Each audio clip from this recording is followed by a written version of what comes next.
Alors, du coup, Delphine, voilà, comment t'es venu le besoin de mettre en place, enfin, en tout cas, le besoin d'avoir ce type de ressources en classe? Alors, je connaissais Cléo CE1. J'ai eu pendant pas mal d'années des CE1, CE2 et je pense que j'ai dû utiliser Cléo vraiment au début de la naissance de Cléo CE1. Et donc, je connaissais bien le fonctionnement vraiment particulier dont Antoine reparlera sans doute, mais le fait qu'on ait comme ça des successions d'exercices à la consigne très proche, un peu évolutif, mais la consigne très proche.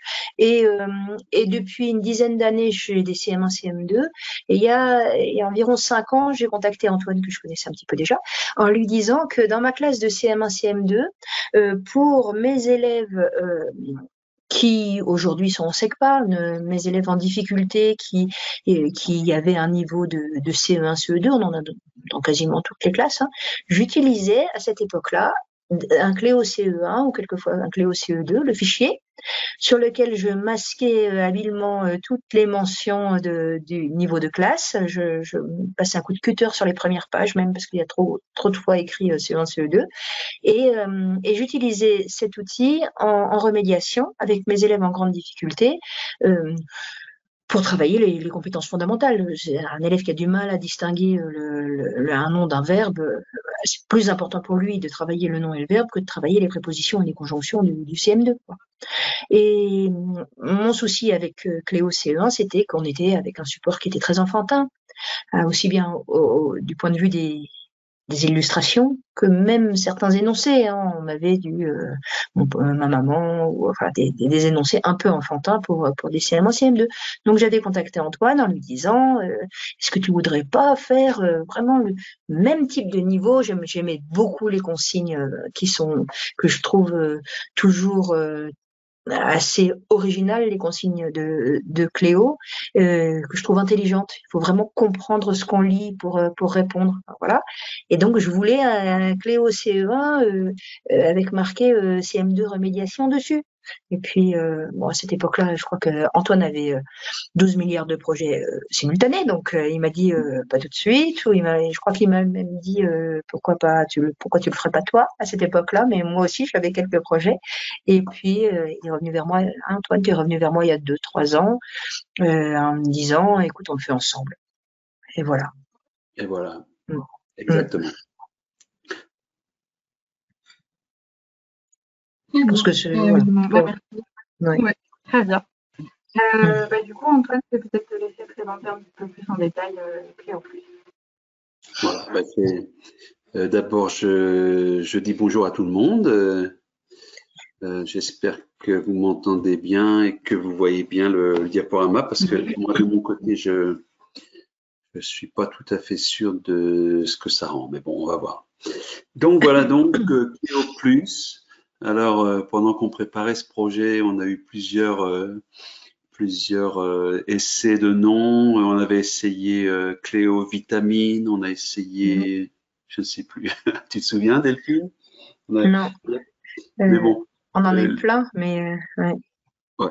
Et finalement, Cléo Plus, c'était Mm. voilà, c'est l'idée de donner un petit plus aux élèves qui en ont plus besoin finalement. Et voici donc disons, une présentation assez rapide hein, de ce cahier. J'aimerais bien qu'on consacre le maximum de temps aux échanges, aux questions qui pourront survenir. Donc, c'est un cahier d'entraînement. Je reviendrai sur la notion d'entraînement et de remédiation. Donc, il est destiné aux élèves de CM en difficulté, aux élèves scolarisés en SECPA ou en Ulysse, que ce soit Ulysse collège ou Ulysse école. Et il peut également être utilisé pour l'instruction en famille. Donc, on a essayé de le concevoir avec une palette d'utilisation, de type d'utilisation la plus large possible. Et il peut également servir éventuellement à l'aide personnalisée pour les élèves de CM. Donc, pour que les choses soient bien claires, parce qu'on m'a déjà posé la question, effectivement, on a concentré l'ensemble du travail sur les compétences de base en français. C'est-à-dire que le programme, même si ça s'appelle remédiation cycle 3, le programme du cycle 3 n'est pas traité complètement, puisque pour traiter le programme du cycle 3, ben, il faut utiliser Cléo CM1, Cléo CM2. Là, on est vraiment dans l'idée de renforcer des compétences de base quand certains élèves ont loupé le train des apprentissages et que du coup les écarts s'accumulent et deviennent vraiment très flagrants. Et comme dans l'ensemble de la collection, ça permet de travailler la compréhension, l'étude de la langue. Dans l'étude de la langue, ça comprend la grammaire, l'orthographe et la conjugaison, et un tout petit peu le lexique. C'est pas, on n'a pas mis le paquet sur le lexique parce que c'était, disons, pas dans nos priorités. Et à chaque fois possible, dans des contextes signifiants et motivants, c'est-à-dire que les élèves ne se retrouvent pas devant des exercices qui sont, en tout cas on l'espère, qui seraient rébarbatifs ou lassants ou pas très engageants, et on essaye de les faire travailler toujours en stimulant à la fois leur compréhension et leur capacité à résoudre des problèmes. Je fais une toute petite interruption. Delphine, si tu veux intervenir, n'hésite pas, il n'y a aucun problème. Si tu veux prendre la parole à un moment, si j'oublie quelque chose, il n'y a aucun problème. Hein. D'accord. Alors, qu'est-ce que n'est pas Cléo Plus? On pourrait donc il n'est pas conçu comme un manuel qu'on suivrait page à page de manière linéaire. C'est pas du tout l'idée.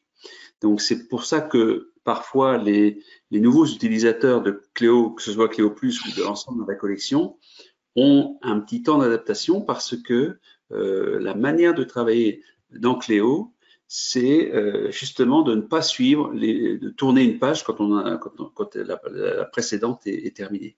On va y revenir tout à l'heure.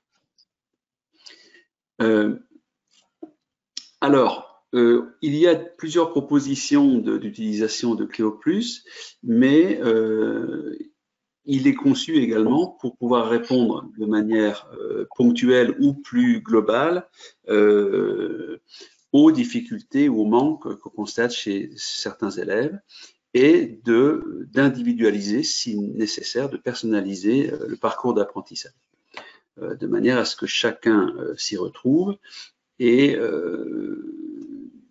ne pas faire forcément l'ensemble du cahier, ça va dépendre effectivement des difficultés rencontrées par les élèves. Selon le choix ou selon les possibilités de la classe, eh bien, on peut imaginer un travail complètement individualisé ou travailler en groupe de besoins selon vraiment les besoins qui se font jour et le mode d'organisation qui semble le plus cohérent, le plus pertinent dans chaque classe. Alors, Delphine le rappelait, souvent on faisait cette remarque que j'utilise Cléo CE1 ou Cléo CE2 pour de la remédiation au CM, mais les supports effectivement font un peu bébé, hein, disons, pour des CM et encore plus pour des élèves de SECPA ou du lycée collège. Et donc, ce qu'on a tenté avec ce nouveau cahier, c'est d'offrir un support qui soit le plus motivant et aussi qui est disons, une maquette qui soit plus en phase avec cette tranche d'âge des 9-14 ans. Et ceci dit, on conserve le principe de directeur d'organisation de toute la collection Cléo, c'est que quand on travaille sur une compétence, eh bien, toute la série d'activités suivra la même consigne ou les mêmes consignes s'il y a plusieurs consignes. Et il n'y a pas, sauf exception, il n'y a pas de gradation dans la difficulté. C'est-à-dire que on n'essaie pas finalement de faire échouer l'élève en lui disant « Ah, tu as réussi le premier, ben, il était facile, mais le deuxième, tu vas voir, il est un peu plus difficile, et le troisième encore plus difficile, etc. » jusqu'à ce qu'on arrive au niveau d'incompétence de chacun. Non, c'est pas du tout conçu comme ça. Si le premier exercice n'est pas réussi, ou s'il est réussi très partiellement, eh bien, les élèves ont une chance de reprendre la même consigne et la même complexité dans le traitement du texte ou des phrases ou des mots sur lesquels on travaille, de manière à ne pas ajouter des obstacles à des élèves qui en rencontrent déjà beaucoup. Alors, comme je le disais, donc, on peut imaginer des activités en autonomie. Une fois qu'un chapitre est lancé, généralement, les élèves comprennent assez vite, au bout d'1 ou 2, voire 3 activités, mais ils ont compris le fonctionnement, même s'ils n'y arrivent pas encore parfaitement, ils ont compris les consignes, ils les ont mémorisées, ils savent ce qu'ils ont à faire et donc, du coup, ils peuvent travailler en autonomie, en atelier ou pendant que le groupe classe travaille sur un autre support. Et donc, ce que offre ce cahier Cléo+, c'est l'opportunité d'acquérir chacun à son rythme et en confiance les compétences de base du français. Alors, une petite remarque, il est tout à fait possible de travailler avec Cléo+, pour dans cette visée de remédiation, alors que la classe ne travaille pas forcément, le reste du groupe classe ne travaille pas forcément avec la collection Cléo. Ça peut être totalement déconnecté, si on veut. Alors, quelques exemples de cette attention qu'on a essayé de porter sur des textes qui ne sont pas justement enfantins. Alors, vous voyez déjà que le format des illustrations, le plus souvent, les illustrations présentent des jeunes adultes ou des ados, disons. Donc, on sort des illustrations dessinées qui font l'ordinaire dans le reste de la collection Cléo. Et puis ici, si vous regardez le texte, eh bien, c'est pas non plus un sujet bébé, hein, c'est une touriste qui se retrouve à la douane ou à la police, voilà, plutôt à la police, je suis en train de le relire en même temps que vous, parce qu'elle a perdu son portefeuille à l'étranger. Donc ici, vous voyez que la situation qui est créée dans ce micro-texte, eh bien, c'est vraiment une situation qui se rapporte au monde adulte plutôt qu'au monde enfantin. Un autre exemple, bien, sans tomber dans des stéréotypes, mais voilà, du shopping, voilà, c'est ce genre de préoccupation. Ici, un texte où on parle de manger une glace, eh ben, c'est pas des enfants qui mangent des glaces, vous voyez, ce sont des jeunes filles. Voilà. Donc, ça donne l'idée qu'on a eue au départ, mais après, c'est difficile de la suivre à 100%, c'était quand on ouvre le cahier, qu'on ait un peu l'impression de feuilleter un magazine. C'est loin d'être le cas quand même, hein, mais malgré tout, c'est un peu notre ligne directrice. Alors, je le disais tout à l'heure, on ne suit pas les pages les unes après les autres en terminant un chapitre avant d'en commencer un suivant. C'est ce qu'on appelle le tuilage. En fait, les différentes séries d'activités vont être tuilées, c'est-à-dire que on ouvre en quelque sorte un certain nombre de chantiers d'apprentissage et on va laisser le temps aux élèves de rentrer dans la logique de chacun de ces chantiers.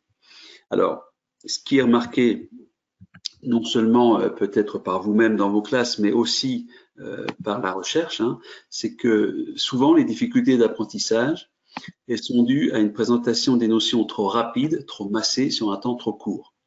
Si je prends un exemple très simple, par exemple, si on fait une séance ou une séquence sur le corps sujet-verbe, disons, généralement ou traditionnellement, eh bien, on va consacrer 1, 2, voire 3 séances à ce sujet sur 1 ou 2 semaines.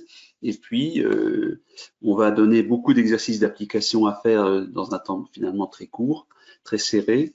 Et puis, quand, disons, un bon pourcentage des élèves semble réussir, mais on tourne la page et puis on passe à un nouveau chapitre. Et ça peut avoir effectivement des effets très, très destructeurs sur les élèves, les plus en difficulté, parce que, en fait, ils n'arrivent jamais à asseoir leurs compétences, à vraiment les les ancrer en mémoire et que leur performance se stabilise en quelque sorte. Si je prends l'image d'un sport, imaginez que avec vos élèves, vous apprenez à marquer un panier, par exemple au basket. Là, on sait très bien que pour les élèves, marquer un panier, c'est compliqué. Et si je ne fais que, si je ne donne aux élèves que 2 ou 3 occasions de s'entraîner, et puis ensuite, on va passer à un cycle foot ou un cycle danse ou un cycle gym, que sais-je, bien évidemment, les élèves auront fait un peu de basket, mais ils n'auront pas maîtrisé le geste technique de réussir un panier. Pour réussir un panier, alors je suis pas spécialiste de la didactique de l'éducation physique, mais pour réussir un panier, pour moi, il n'y a qu'une manière, c'est l'entraînement. C'est-à-dire qu'il faut vraiment être avec et là, il n'y a pas besoin de faire varier beaucoup les situations d'apprentissage. On a un ballon de basket, on est en face d'un panier, et voilà, il faut ajuster son geste, il faut ajuster la précision, ajuster la puissance du tir, et tout ça, ça prend du temps. Ça ne peut pas se faire en 2 ou 3 séances, sauf exception, évidemment. Donc, pour éviter cet obstacle dans la fluidité des apprentissages, donc, pour ceux qui connaissent la collection Cléo, vous savez qu'on a développé cette option de permettre aux élèves de rencontrer les notions suffisamment longtemps et de manière réitérée pour comprendre et intégrer un format d'activité qui est stable lui-même afin de réussir de mieux en mieux la tâche proposée et donner à tous le temps d'internaliser et d'automatiser les connaissances et compétences en jeu. Donc, on ne travaille pas un chapitre sur 1 voire 2 semaines, plus souvent. Alors évidemment, il y a des chapitres qui ont des tailles différentes, donc ça s'adapte selon la longueur du chapitre. Mais le plus souvent, on va travailler un chapitre sur une période de 2 à 3 mois. Et évidemment, pendant ces 2 à 3 mois, on ne va pas travailler que ce chapitre-là. C'est pour ça qu'on va lancer en même temps un certain nombre d'autres chapitres. Et pour un jour donné, on peut proposer à l'élève 2 ou 3 activités qui proviennent de préférence de chapitres différents et si possible de domaines différents. C'est-à-dire qu'on ne fait pas faire aux élèves 2 ou 3 exercices du même chapitre le même jour, même y compris s'ils réussissent bien du premier coup. Parce que si ils réussissent bien du premier coup et qu'on leur donne, ça arrive, 3, 4, 5 exercices, ah, c'est facile, j'ai compris, ils font tout à toute vitesse, mais ils n'auront rencontré ce savoir et cette compétence qu'une fois dans le cours de l'année, et certainement ça ne sera pas vraiment mémorisé. C'est presque l'inverse, je rebondis. Là, mes élèves, quand ils commencent à réussir, c'est là que j'écarte les exercices, justement, pour que la compétence soit plus ancrée dans le temps. Hein. Si on les met tous ensemble, aujourd'hui, ils vont peut-être réussir tous les exercices, mais l'idée, on dit ça quand on étudie les sciences cognitives, hein, c'est qu'il faut oublier un petit peu pour mieux mémoriser. Donc, on laisse l'élève oublier un petit peu, de retrouver tout seul ce qu'il fallait faire, comment il avait fait pour réussir. Et c'est comme ça qu'on ancre vraiment la connaissance et la compétence. Exactement. C'est en fait cette activité de rappel en mémoire de procédures, de stratégies ou de savoir. À chaque fois qu'il faut aller rechercher dans sa mémoire quelque chose, même qu'on avait réussi du premier coup, eh bien ça permet d'ancrer ces savoirs qui soient vraiment internalisés. Ces savoirs et ces compétences surtout. Donc, la conséquence de cette organisation, c'est que les élèves ont un programme quotidien qui est varié. On évite au maximum les phénomènes de lassitude parce que pour moi qui suis d'une génération où le bled était était disons la norme, et moi je me souviens pourtant, je peux pas dire que j'étais un élève en difficulté, mais quand notre institut ou notre prof au collège nous disait vous prenez le bled page temps et vous faites le numéro 624, 625, 626, 627, c'est évident que là pour les élèves, c'est quelque chose qui est pas du tout motivant. Quoi. Ici, l'idée, c'est que chaque activité, en moyenne, là aussi c'est une moyenne, mais elle va prendre de l'ordre de 10 minutes, un quart d'heure, 20 minutes, pas plus. hein. Et donc, du coup, on fait une activité, par exemple, de compréhension, une autre en étude de la langue, une autre en orthographe, et ce petit menu, en quelque sorte à la carte qu'on propose aux élèves, fait qu'ils vont travailler un temps relativement conséquent quand même sur ces compétences de base, mais sans se lasser parce qu'ils ont eu par exemple, trois activités à résoudre dans la matinée. Alors, certains proposent toutes les activités issues de Cléo sur le même temps, sur le même plage horaire. D'autres préfèrent un peu parsemer ça au cours de la journée. Là, évidemment, il n'y a pas de, en fait, c'est votre manière de faire qui est la bonne, c'est-à-dire celle avec laquelle vous vous sentez bien. Alors voici, c'est un exemple qui est donné dans l'introduction du cahier. Voilà comment ça peut se passer. Vous voyez, par exemple, le jour 1, on fait la première activité du chapitre « Je comprends ce qui est caché dans le texte », donc le travail sur l'implicite, et puis également la première activité en orthographe, un S ou deux S entre deux voyelles. Et puis jour 2, vous avez compris le principe, on commence 2 autres chapitres. Le jour 3, on commence encore 2 autres chapitres. Donc, au bout de 3 jours, on a en fait ouvert un chantier d'apprentissage dans ici 6 compétences, et puis ainsi de suite. Mais on revient évidemment sur on ne va pas ouvrir non plus un nombre trop important de chapitres, hein, mais en tout cas, il y a toujours en cours 2, 3, 4, 5 chapitres qui sont en cours d'acquisition. Delphine, je ne sais pas si tu te retrouves dans ta pratique actuellement. Ah si, ouais, vraiment exactement. Moi, j'ai un petit groupe de 3 élèves qui utilisent Cléo Plus cette année. Au début, j'avais pensé vraiment synchroniser leur travail. Dans la vraie vie, je synchronise les séances 1, parfois la 2. Et après, il y a des moments où on se retrouve, c'est-à-dire que je vais là et sur certaines activités, ils en sont à la 4 ou 5, parce que je fonctionne beaucoup en atelier, donc ça s'y prête bien. Du coup, j'ai fait un petit groupe avec eux, ils ont des ateliers dédiés à Cléo,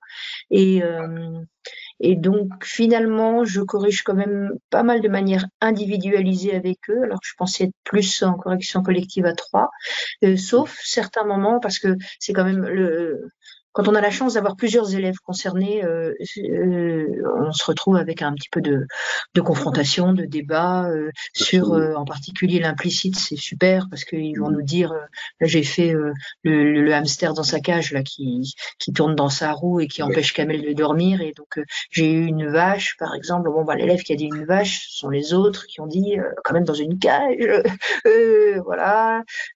Donc c'est idéal si, mais on peut pas toujours, hein, quelquefois dans la classe on a qu'un seul élève qui est concerné et qui travaille avec Cléo, mais si on peut avoir plusieurs élèves qui confrontent leurs réponses et qui débattent dessus, c'est idéal. Et donc je fais un petit peu de mix des deux. Voilà. Très bien.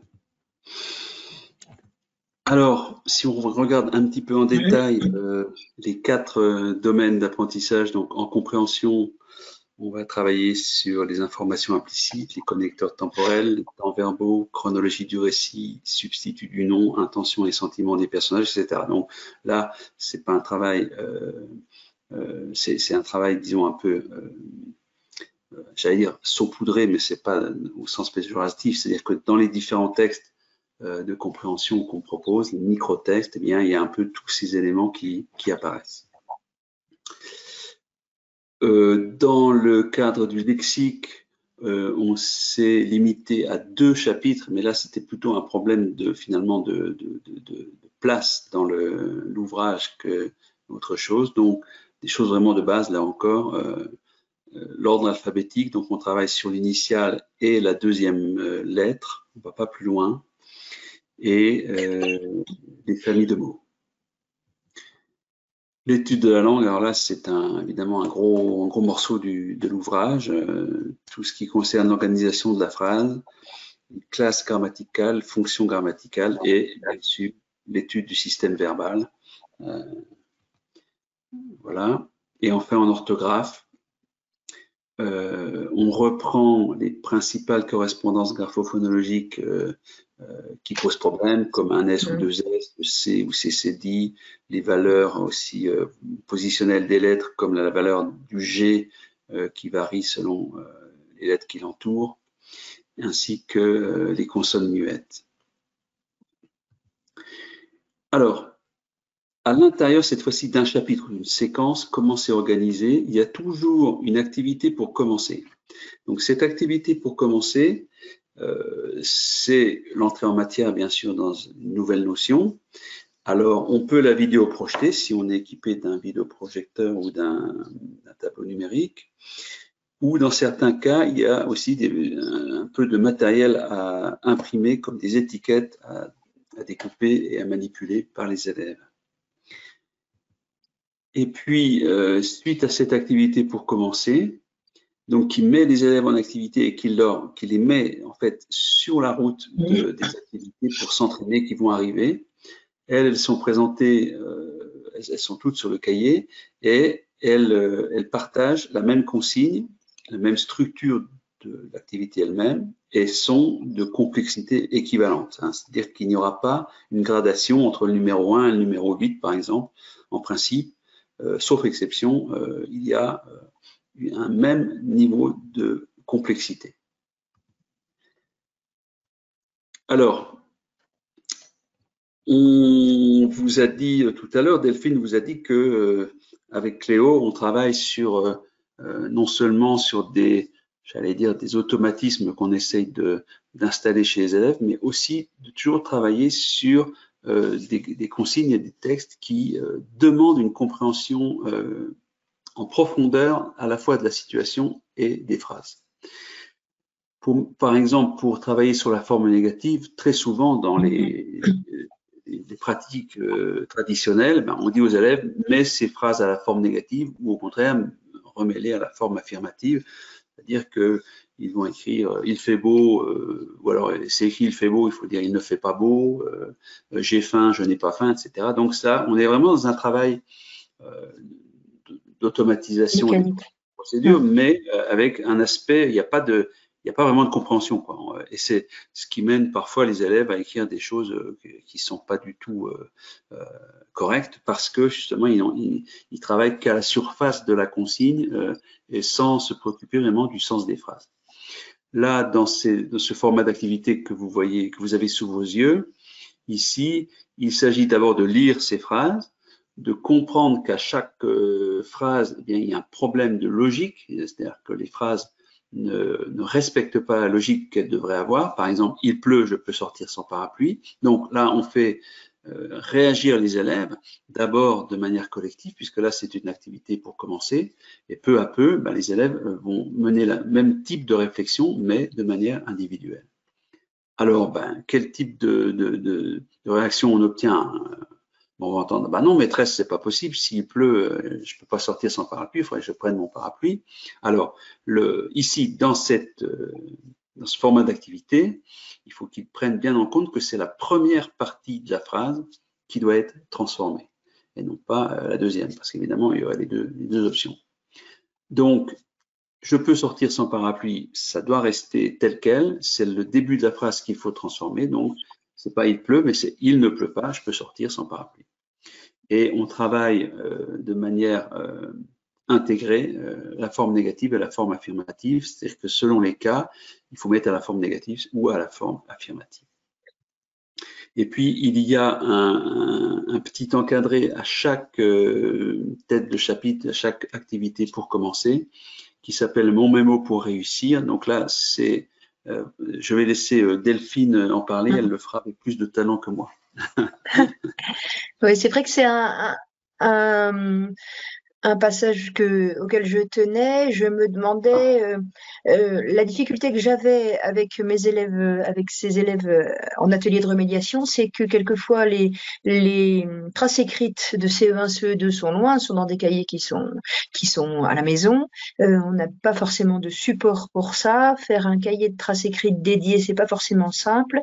et on se retrouve avec un cahier de traces écrites qui est éloigné du cahier d'exercice. Et donc, j'avais envie d'un espace pour qu'on écrive ensemble un élément de leçon, ou en tout cas, c'est pas forcément une leçon d'ailleurs, mais ce dont j'ai besoin de me souvenir pour réussir l'exercice.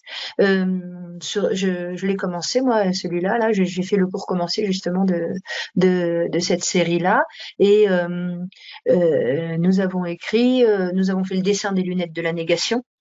Voilà. Donc c'est pas forcément une trace écrite très formelle avec pour écrire une phrase négative, j'utilise les deux mots. Voilà, nous on a fait le dessin, vous savez, ne pas là. Et puis on a dit je change le début. Et puis on a souligné début. Bon, pour se souvenir que c'est la première moitié de la phrase qu'il faut transformer, et puis se souvenir de ces deux mots de la négation, parce que c'est évidemment ce qui pose problème à mes élèves. La plupart spontanément n'en mettent qu'un. Donc c'est vraiment le petit écrit de référence vers lequel ils doivent se tourner quand ils se souviennent plus bien de ce qu'on avait dit, de quels étaient les pièges ou les choses à mémoriser. 2 lignes, c'est très court et on le rédige ensemble. À chaque fois, là maintenant, ils ont très très bien compris. Je me mets avec eux, je leur dis bon alors qu'est-ce qu'on s'écrit pour se souvenir, pour s'aider quand on fera les exercices tout seul, de quoi est-ce qu'il faut qu'on se souvienne.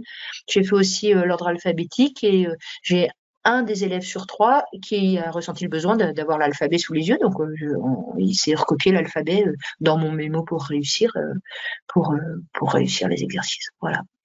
Donc en tout cas c'est un encart dont je suis très contente et qui fonctionne bien dans ma classe aujourd'hui. Et l'intérêt, Voilà. effectivement, enfin, en tout cas, si je peux compléter, l'intérêt, c'est qu'il n'a pas besoin d'être très formel, comme tu le disais, il n'y a pas besoin d'exemples, etc. Ça peut être adapté vraiment au niveau de compétences de chaque élève. Si un élève a envie ou a besoin juste d'écrire ne pas en gros, en grosse majuscule, pour effectivement se souvenir qu'il y a toujours deux parties et une négation à l'écrit, ben, pourquoi pas. Et on n'est pas obligé de rédiger des phrases, parce qu'on sait bien que souvent, les leçons rédigées à coups de phrases assez compliquées et abstraites, eh ben, elles manquent leur cible parce que les élèves qui, justement, ont des difficultés d'apprentissage, eh bien, n'arrivent pas à s'en saisir et à vraiment comprendre comment elles fonctionnent, ces leçons. Donc là, on est dans du pratico-pratique et on va droit au but vers les éléments de savoir et de compétences qui sont vraiment nécessaires pour réussir les tâches. Au-delà du fait qu'on fait attention à formuler une consigne qui soit simple, mais je pense que c'est aussi une bonne compétence à développer chez les élèves de savoir se noter ce dont il faut que je me souvienne, ce qui va pas pouvoir m'aider, eux-mêmes penser à tiens, il faudra que je me souvienne de ça, c'est ce point-là que j'ai du mal à retenir et c'est ça que je dois noter. C'est d'un point de vue métacognitif, c'est très très intéressant. On va plus loin que juste on fait une petite trace écrite simple. Parce qu'on la rédige ensemble, parce qu'on recherche ce dont on a besoin pour réussir. Tout ce travail-là, il est très intéressant. Tout à fait, oui, absolument. Alors, sur cette diapo, vous voyez l'activité numéro 1 du même chapitre. Et vous voyez que là, il n'y a pas de surprise. L'activité numéro 1, elle reprend exactement le même format. C'est souvent le cas d'ailleurs que l'activité pour commencer. La différence principale, finalement, c'est que à partir de ce moment-là, à partir des activités pour s'entraîner, les élèves sont censés travailler seuls. Donc, il n'y a plus cet aspect du collectif. Mais ceci dit, j'insiste également sur le fait que si les élèves ont encore besoin d'interaction, d'échange au sein, par exemple, d'un petit groupe de besoins ou d'interaction avec leur enseignant ou leur enseignante, bien sûr, il faut pas se l'interdire. Mais le but, c'est qu'à la fin de la série, eh bien, les élèves puissent effectivement réussir ce type d'activité vraiment en autonomie. C'est-à-dire que là, il n'est plus besoin ni du support du groupe pour les aider à réfléchir, ni du support de leur enseignant. Donc, voilà, c'est un peu… Ils ont, de cette manière-là aussi, une vision très exacte de ce qu'on attend d'eux. Il n'y aura pas de surprise entre le numéro 1, le numéro 2, le numéro 3, etc. Une fois qu'ils ont compris le format de l'activité, et même s'ils n'y arrivent pas du premier coup, au moins, ils savent ce qu'on attend d'eux et ça va les aider à effectivement à progresser. Autre extrait, c'est pour vous donner un peu une idée du contenu. Hein. Ici, dans cette série, on travaille sur reconnaître le sujet et le verbe. Et là encore, il y a deux options principales qui s'offrent à nous. Hein. C'est soit donner la définition du sujet, le sujet dans la phrase, le groupe, qui, etc., etc. Mais ça, on sait très bien que ce n'est pas accessible à l'immense majorité des élèves en difficulté. Ou alors, on passe d'abord par le sens. Et vous voyez qu'ici, en fait, on leur fait choisir on leur fait lire les deux phrases. Ce soir, Thomas a rangé tout le linge, ou ce soir, tout le linge a rangé Thomas. Et donc, quand on prend conscience qu'une des deux phrases n'est pas correcte parce qu'elle ne veut rien dire, tout simplement, alors finalement, on a fait au moins la moitié du chemin pour repérer le sujet et le verbe. Le sujet, ce n'est pas le mot ou le groupe de mots qui dans la phrase, etc. Le sujet, c'est de qui parle cette phrase. Hein. C'est le fameux sujet, enfin la distinction entre sujet et prédicat qui a fait couler tellement d'encre il y a quelques années, alors que c'est exactement la question qu'il faut se poser. De qui parle cette phrase ou de quoi parle cette phrase si c'est pas une personne. Et une fois que cette phrase, elle parle pas en priorité du linge, elle parle de Thomas. Et Thomas, il fait quelque chose. Qu'est-ce qu'il fait? Voilà, on a trouvé le sujet et on va trouver le verbe. Tôt le matin, le pain fait cuire la boulangère ou la boulangère fait cuire le pain. En plus, il y a le petit côté qui peut être humoristique parce que bon, on a une des deux phrases qui est absurde et qui a un côté un peu surréaliste. Mais là, vous voyez, par exemple, si je reviens sur cette diapo, là, on en est au numéro 6. Alors, je ne sais plus de mémoire combien d'activités il y a dans ce chapitre, mais il y en a au moins 6 ou 8. Et voilà, on laisse, vous voyez que l'activité elle-même, elle n'est pas longue. On barre la phrase qui veut rien dire, et dans la phrase qui veut dire quelque chose, on trouve le sujet et le verbe. Vous voyez, ça va prendre, si ça prend 10 minutes, je pense que c'est bien le maximum. Mais en revanche, comme on va souvent refaire le même type d'activité avec la même consigne et on remet en œuvre les mêmes, j'allais dire, les mêmes engrenages dans le cerveau pour réussir, alors, eh bien, ça permet d'asseoir vraiment les compétences. Ici, on travaille sur l'accord sujet-verbe dans ce chapitre. Et là, l'idée, c'est aussi de faire naître la surprise et l'étonnement face à des groupes, par exemple des musiciens croustillants. Je ne sais pas si ça peut exister, mais en tout cas, c'est pas ce qu'on attend d'un musicien, d'être croustillant. Et donc là, l'idée, c'est de rétablir un sens, disons, ordinaire aux 4 groupes nominaux.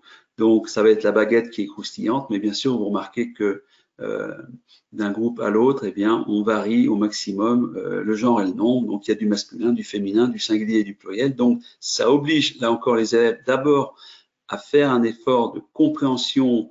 Bien sûr, ils sont en plus aidés par les illustrations. Et puis, une fois qu'ils ont réussi à apparier les noms et les adjectifs qui correspondent, alors ils auront un deuxième problème à résoudre, c'est le problème de l'accord en genre et en nombre.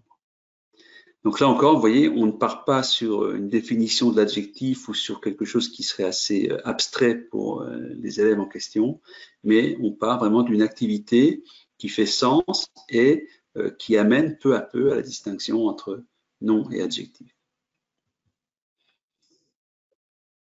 Alors, je crois, si je me souviens bien, que c'est la dernière activité que je vais présenter.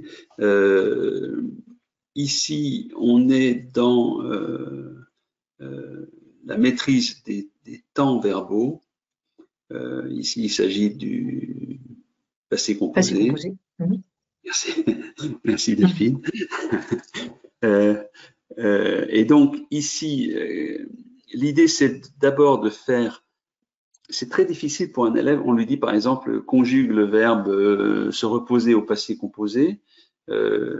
ex nihilo, il n'y a pas de contexte, il n'y a pas d'intention, il n'y a pas non plus d'utilité de conjuguer ce verbe. Donc là, on est face à vraiment une activité de conjugaison tout à fait mécanique et, à vrai dire, pas du tout motivante. Là, l'idée, c'est de lier d'abord dans la colonne de gauche, d'installer en fait une situation ou une micro-histoire à nouveau, et donc de rentrer, si on veut, dans l'ambiance ou dans l'écosystème du passé composé. La cloche a sonné, les élèves ont rangé leurs affaires, etc.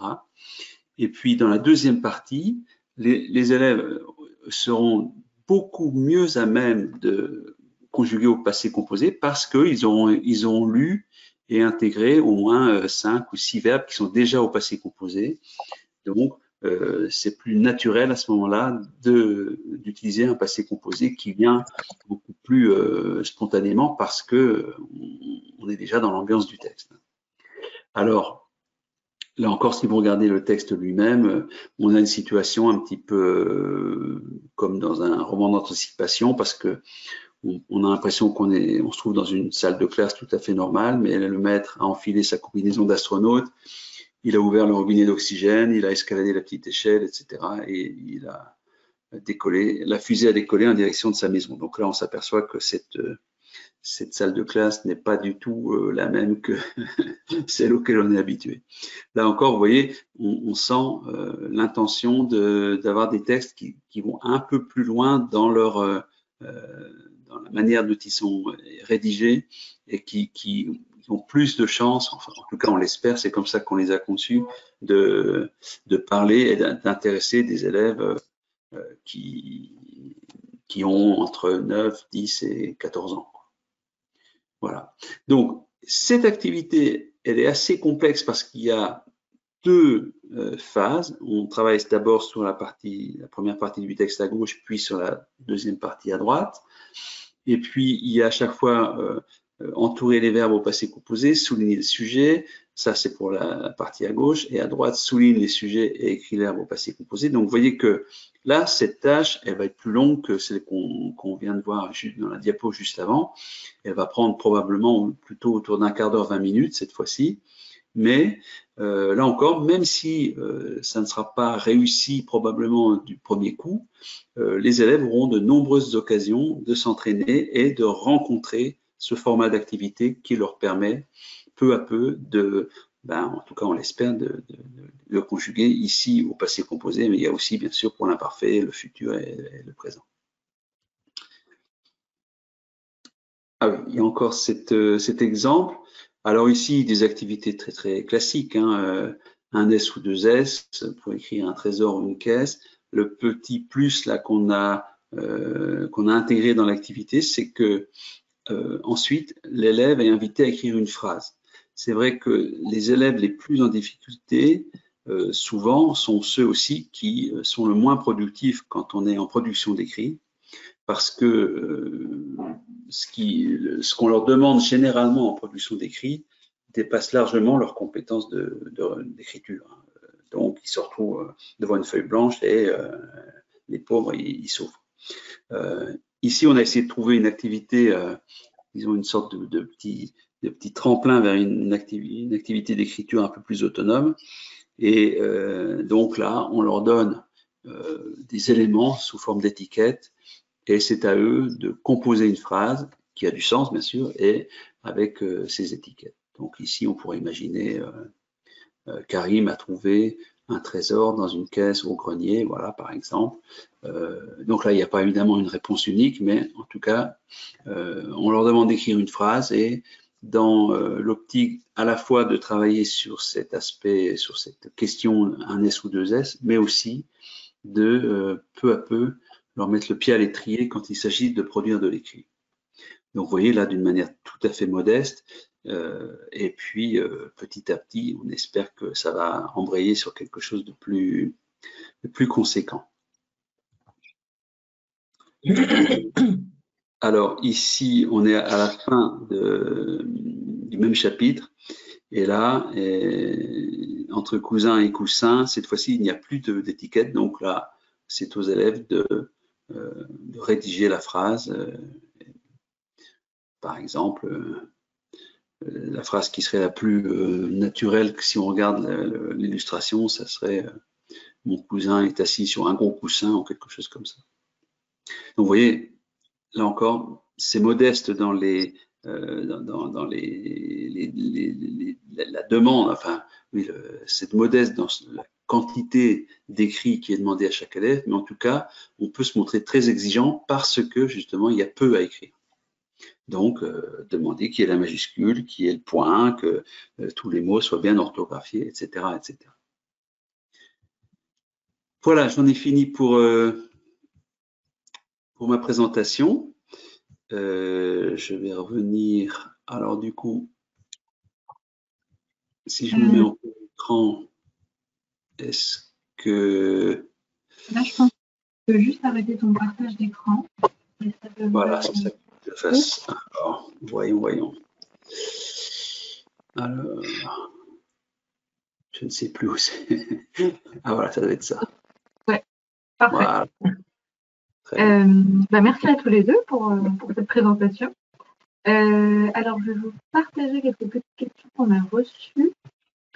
Alors, Sidle nous demande, est-ce que vous avez des retours sur la capacité des élèves à transférer les compétences développées avec l'outil Cléo à d'autres supports? Par exemple, faire des inférences dans le cadre d'une lecture suivie longue et pas sur un texte court comme présenté dans Cléo.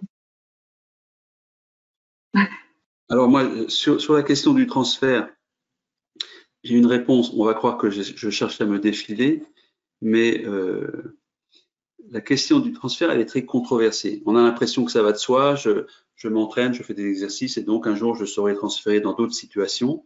Mais en réalité, on ne sait pas exactement comment se passe le transfert. Et donc, il n'y a aucune étude, disons, précise qui montrerait que un type d'entraînement amènerait à un transfert plus facile pour les élèves. Donc, ce qui est certain, ce dont on est sûr, c'est qu'il faut que les élèves s'entraînent, ça c'est certain, parce que s'ils ne s'entraînent pas, ils n'y arriveront pas.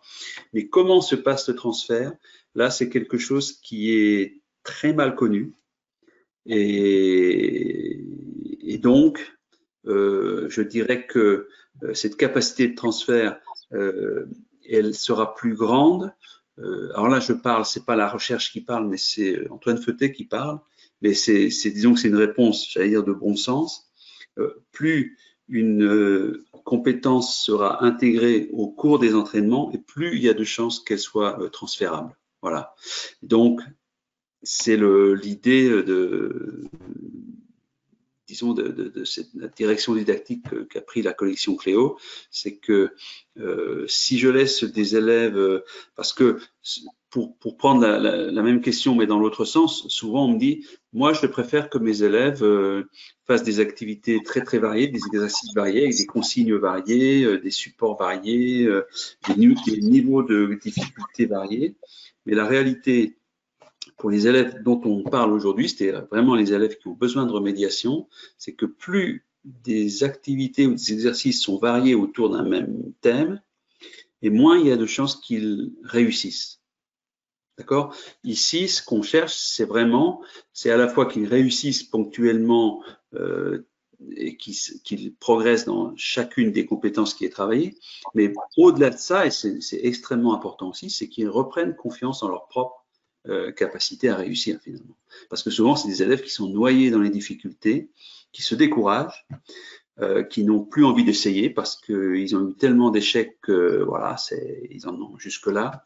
Et donc, c'est ce qu'on essaye d'éviter avec cet outil. Voilà. Moi, je veux bien juste rebondir là-dessus. Cette histoire de transférabilité, on est quand même obligé de faire le pari que plus on aura un élève qui aura des compétences, et là on parle de compétences durables, de compétences qu'on le remet à l'épreuve longtemps après, en tout cas qu'on étale dans le temps, et c'est très différent d'autres méthodes où on a l'impression, parce que je vois d'où vient la question. On s'imagine, on a enseigné quelque chose, on l'évalue, c'est acquis, et puis 2 mois après, on se dit oh là là, ils savent plus, ils ne savent pas transférer. Et Moi, je crois que c'est plutôt que que la manière dont on avait enseigné avait conduit à une acquisition qui était trop superficielle. Et donc, notre pari avec Cléo, c'est que en espaçant comme ça dans le temps, petit à petit, moi j'essaie vraiment d'espacer de plus en plus à partir du moment où il commence à réussir, d'éloigner les entraînements les uns des autres, de telle sorte que la compétence ou la connaissance qui est acquise soit plus durable, soit plus ancrée, soit plus définitive. Et avec une compétence, une connaissance plus durable, plus ancrée, plus définitive, on est obligé d'en faire le pari. En effet, c'est ce que disait Antoine, mais on a normalement le socle d'une transférabilité. En tout cas, c'est l'objectif. Très bien. Alors, Alain nous demande les exercices présents dans Cléo Plus ont-ils été créés spécifiquement pour ce manuel ou est-ce des reprises de certains exercices déjà présents dans d'autres manuels Cléo, CE2, CM1 ou CM2? Alors, toutes les activités sont inédites. Ce qui n'est pas inédit, c'est souvent le format d'activité. C'est-à-dire que des élèves ont pu rencontrer le même format d'activité dans Cléo CE1 ou CE2, pas au-delà. Hein. Mais en revanche, les situations, les micro-textes, les phrases, etc., sont toutes inédites. C'est-à-dire qu'ils n'auront pas le sentiment de dire « Ah, bah, cet exercice-là, on m'a déjà demandé il y a 2 ans, et puis cette année, on me le refait encore faire. » Et puis, non, c'est vraiment des activités inédites. Très bien. Et pour les enfants ayant des troubles 10 et ayant des difficultés en français, faut-il privilégier la version 10 École inclusive des manuels Cléo ou la version Cléo Plus? Alors, je te le laisse. D'abord, je me permets un tout petit rappel parce que tout le monde ne connaît pas forcément l'ensemble de la collection, évidemment. Hein. Donc, il existe pour les CM1 ou CM2 un manuel, j'allais dire le manuel standard, le manuel pour l'élève lambda, disons. Il existe aussi effectivement un fichier qu'on appelle 10 ou école inclusive, c'est-à-dire qui reprend exactement les mêmes contenus que le manuel standard, mais où la mise en page est adaptée, est spécifiquement adaptée pour les élèves 10 qui ont des difficultés, qui ont des troubles de la lecture. Et ici, pour le Cléo Plus, on a tout de même aéré beaucoup la mise en page, d'autant que l'éditrice de cet ouvrage, comme d'ailleurs l'éditrice de toute la collection qui s'appelle Joëlle Gardette, est aussi orthophoniste. Et donc, elle a une très très grande compétence pour repérer par exemple les consignes trop complexes. C'est-à-dire qu'elle nous fait systématiquement réécrire les consignes pour que tout apparaisse sous des étapes le plus claires possible. Et puis aussi la mise en page avec une police de caractère qui est adaptée aux enfants qui ont des troubles 10, un interlignage, un interlettrage, qu'est-ce que j'oublie? La taille du caractère, bien sûr. Et puis, les encadrer, les couleurs oui, de fond de texte, tout ça, ça a été travaillé. Absolument. Et enfin, il n'y a pas, comme dans d'autres versions de Cléo, de lignage CIS, hein, comme un lignage de cahier, parce que pour les enfants 10, c'est une difficulté supplémentaire. Donc, c'est pour ça que ce sont des pointillés et pas des lignes de CIS. Donc, si je reviens à la question qui nous est posée, ça dépend vraiment des élèves 10 à qui on offre disons, une adaptation de l'enseignement, c'est-à-dire standard, donc le contenu du CM1 ou du CM2, normalement, devrait être en mesure de réussir comme les autres, à condition qu'ils aient donc cet outil adapté, visuellement adapté. Mais si un élève, ça peut arriver bien sûr, un élève est à la fois 10 et en même temps a des difficultés d'apprentissage, alors il vaut mieux utiliser Cléo Plus. Mais souvent, les difficultés d'apprentissage des enfants 10, elles ne sont pas dues à leur propre aptitude à réussir. Hein. Elles sont dues justement au fait qu'ils sont confrontés à des outils qui n'arrivent pas à utiliser correctement. Voilà.